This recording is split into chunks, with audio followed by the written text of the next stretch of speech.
Assalamualaikum warahmatullahi wabarakatuh. Berjumpa kembali bersama Kang Odoy Channel yang menguak mitos, fakta, dan sejarah. Sahabat Odoy, buat sahabat yang masih setia bersama Kang Odoy Channel, Kang Odoy ucapkan terima kasih atas kesetiaan, juga atas dukungan.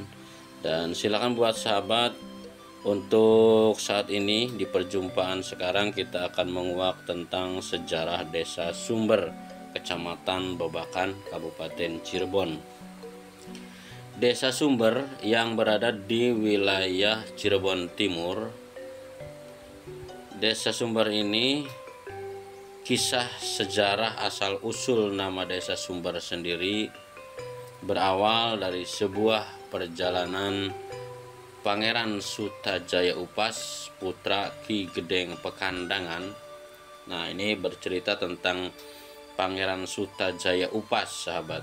Pangeran Sutajaya ini di dalam Babad Indramayu adalah merupakan putra Ki Gedeng Pekandangan, dan sedangkan di dalam naskah Carik Cirebon, Pangeran Sutajaya ini adalah putra dari Panembahan Wirasuta bin Pangeran Pasarean bin Kanjeng Sunan Gunung Jati. Jadi ada dua perbedaan mengenai silsilah asal usul Pangeran Sutajaya, wallahu alam mana yang benar.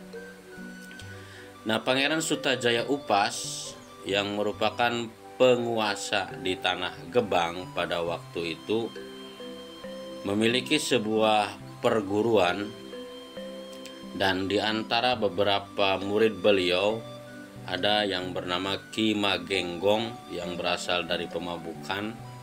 Entah ini dari mana Pemabukan ini daerahnya, Kang Odoy sendiri tidak tahu. Dan sementara yang kedua yaitu ada Ki Ramyang yang berasal dari Mataram, dan yang ketiga yaitu Arya Kopo dari Majapahit. Nah, ketiga ksatria ini atau ketiga sinatria ini berguru kepada Pangeran Sutajaya di Gebang. Di samping memperdalam belajar ilmu agama Islam, juga memperdalam ilmu berbagai kanuragan. Nah, lama berguru di Gebang, ketiga satria ini kemudian setelah cukup lama, dan kemudian pada suatu waktu ketiganya dipanggil, dan bukan diusir istilahnya ya, dipersilahkan kembali ke tempat masing-masing agar bisa memanfaatkan ilmunya yang telah didapat di Gebang, yaitu berguru kepada Pangeran Sutajaya. Namun ketiganya, baik Ki Magenggong, Ki Ramyang atau Ki Arya Kopo ini, sahabat, ini justru mungkin karena sudah betah kerasan di situ, akhirnya tidak mau kembali lagi. Maka Pangeran Sutajaya pun tidak memaksakan ketiganya, membiarkan ketiga satria ini tinggal menetap di daerah Gebang.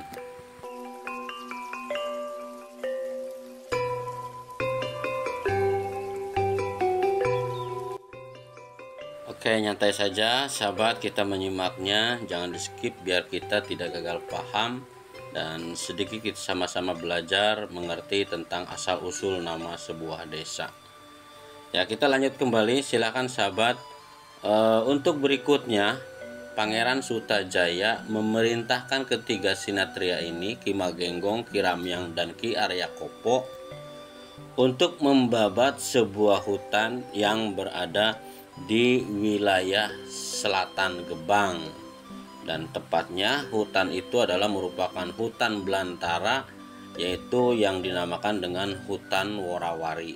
Nah, hutan Worawari ini sekarang bekasnya masih ada hutan kecil Worawari di sana, dan ditandai dengan sebuah sungai, ada yang namanya Sungai Worawari, sahabat. Tepatnya sekarang berada di sebelah timur daerah Sumber. Nah, kita lanjut kembali. Untuk berikutnya, untuk memperluas wilayah cakupan Gebang, maka kemudian ketiga sinatria ini diperintahkan untuk membabat hutan Worawari.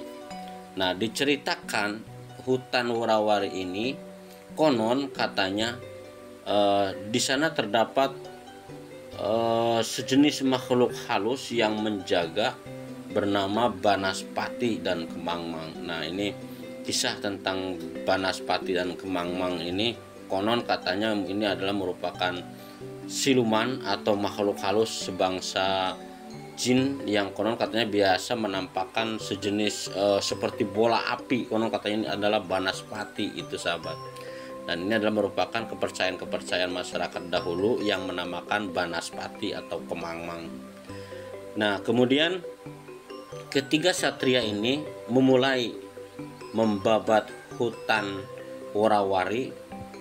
Nah, setelah beberapa saat ketika melakukan pembabatan hutan ketiganya ini, tiba-tiba terasa ada serangan secara tiba-tiba dari kedua makhluk halus yang bernama Banaspati dan Kemangmang.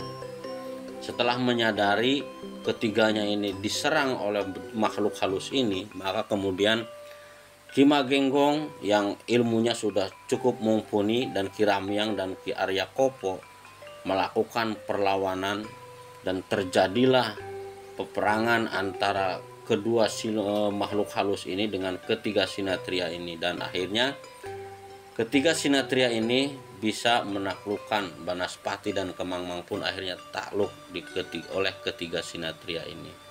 Dan kemudian kedua makhluk halus ini mempersilahkan Ki Magenggong, Ki Ramyang dan Ki Arya Kopo ini membabat hutan Worawari.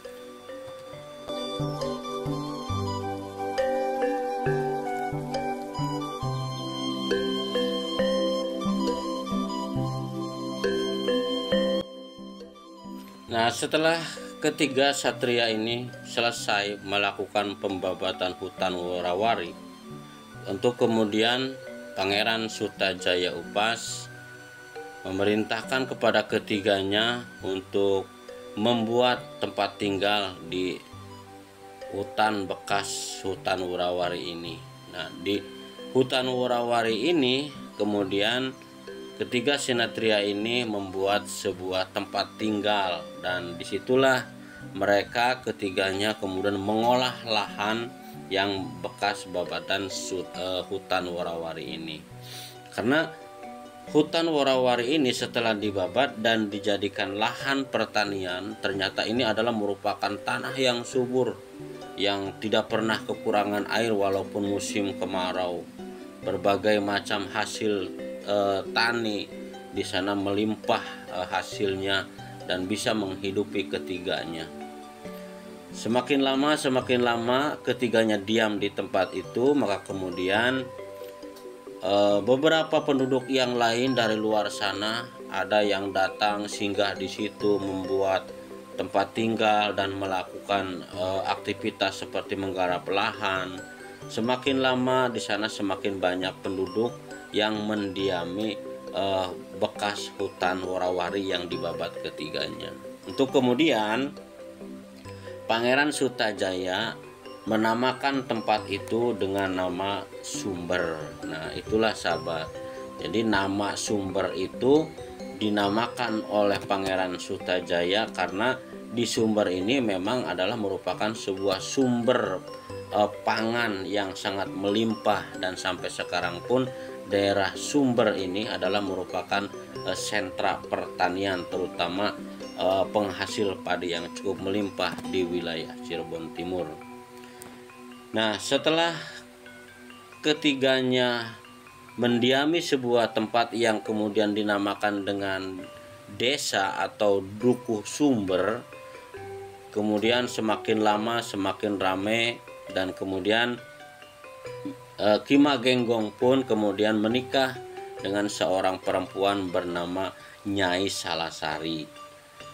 Pernikahan Ki Magenggong dengan Nyai Salasari, menikah itu kemudian mempunyai anak bernama Singgih, dan Singgih kemudian mempunyai anak lagi bernama Ki Prenggut, dan inilah yang untuk kemudian menjadi penerus atau kuwu pertama di desa Sumber. Nah, sedangkan Ki Magenggong setelah wafat, Ki Magenggong ini adalah seorang seniman, juga merupakan yang ahli di dalam mengukir golek cepak. Ya, golek cepak ini golek khusus kecirebonan, sahabat ya. Jadi bukan seperti golek Ramayana atau Mahabharata, ini beda lagi goleknya. Kemudian Ki Magenggong juga memiliki sebuah gong keramat. Gong keramat ini maka kemudian Ki Magenggong setelah wafat meninggal dimakamkan di sebuah tempat di sebelah timur Desa Sumber, tepatnya di daerah Worawari sana, yang sekarang Worawari itu masih ada. Disitulah Ki Magenggong dimakamkan di sekitaran Sungai Cigoong.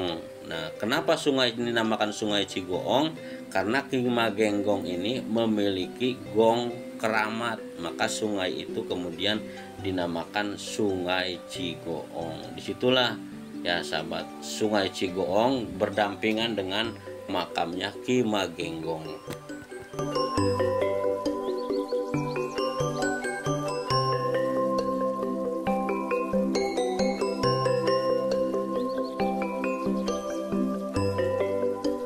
Nah, juga perlu sahabat tahu bekas sejarah di Desa Sumber ini yang dinamakan dengan makam Ki Magenggong yang merupakan kuwu pertama, yaitu pada tahun 1904 sampai 1907 adalah Ki Magenggong, kuwu pertama Desa Sumber, yang makamnya berada di samping Sungai Cigoong di tengah-tengah pesawahan ini sahabat.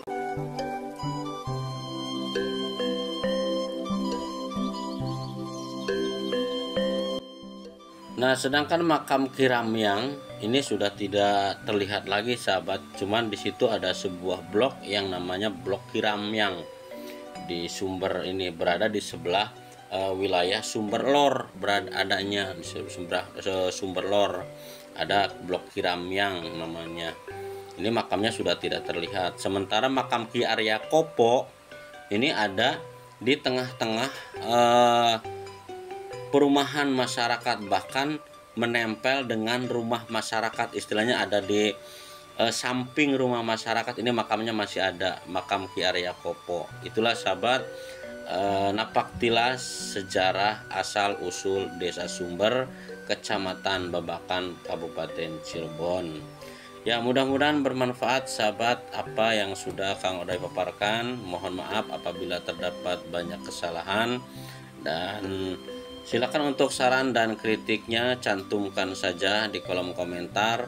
Jangan lupa untuk terus mendukung channel Kang Oday agar terus berkembang, dan Kang Oday tetap semangat mengkabarkan tentang mitos, fakta, dan sejarah. Wassalamualaikum warahmatullahi wabarakatuh.